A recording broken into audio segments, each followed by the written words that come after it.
सखी सावली काव्यांजली।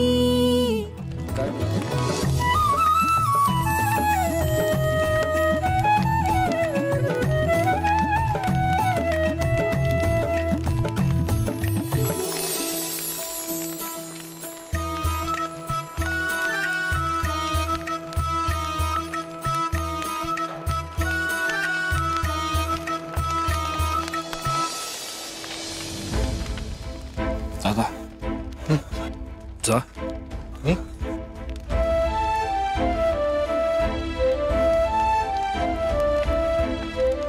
ये प्राची निमिष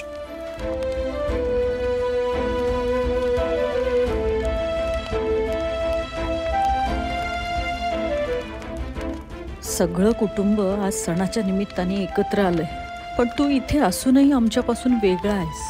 तुला भरभरून मिळालेले सुख नकोसं झालं होतं रे। स्वतःच्या हातानं स्वतःच्या सुखाची राख रांगोळी केलीस तू विश्वजित। असं का वागलास रे?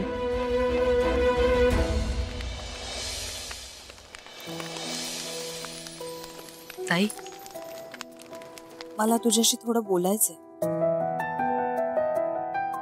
मधुरा मावशी आणि आईंमध्ये वाद झाला होता हे मुलांना कळायला नको। त्यांना आत पाठवून दिलेलंच बरं। मावशी एक मिनिट। मुलांनो, उद्या सकाळी लवकर उठायचं ना, रंग खेळायचा आहे। तुम्ही जा बरं, जाऊन झोपा लवकर जा। डाडू हा? तू कुठेच जाऊ नकोस हा, इथेच राहा। उद्या आपण सगळे एकत्र मिळून रंग खेळू। चो निमिष चल।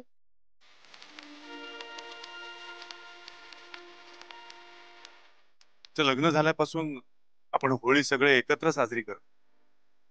या वर्षी पण प्रथा कायम राहिली हे बरं वाटतंय।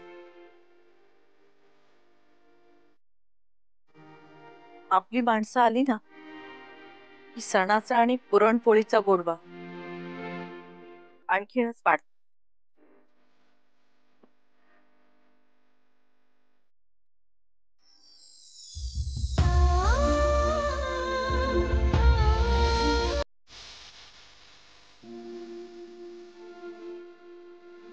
लहानांच्या चुकीसाठी मोठ्याने त्यांना मोठ्या मनानं माफ केलं तर सणाचा गोडवा आणखी वाढतो ना। मी चुकले ताई, मला माफ करशील? मोठ्यांचं पण कधी कधी चुकतं ग, माझंही चुकलंच।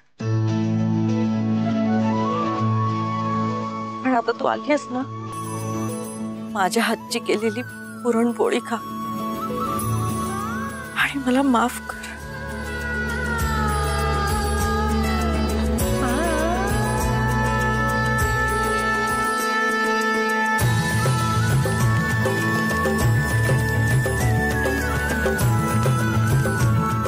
आई,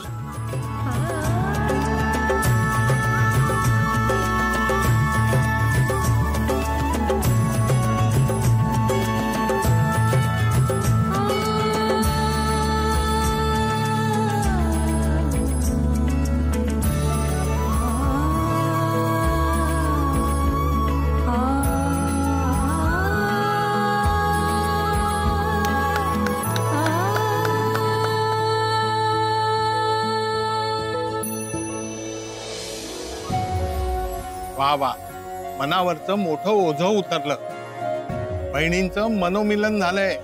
पण हा चमत्कार केला कोणी? ह्या दोघींमुळे। हो, अक्काईने मला सकाळी फोन केला होता आणि सगळ्यांना आग्रहाचं निमंत्रण दिलं।